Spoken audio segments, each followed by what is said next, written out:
It's been a long wait, but Suzuki Motorcycles has finally launched the Intruder in India at 98,340 rupees.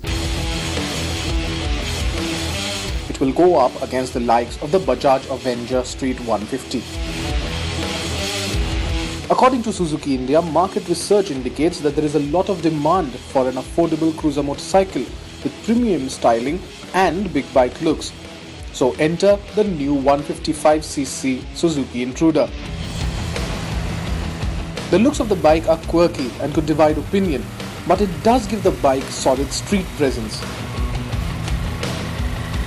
The Intruder borrows its underpinning from the very popular Gixxer, and the 155cc engine too remains the same, making 14 brake horsepower and 14 Nm of torque. There's a 5-speed manual gearbox on offer.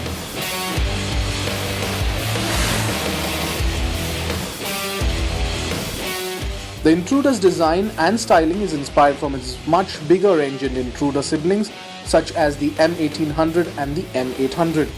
The bike also gets single-channel ABS, which is a wonderful feature to offer in a 150cc bike.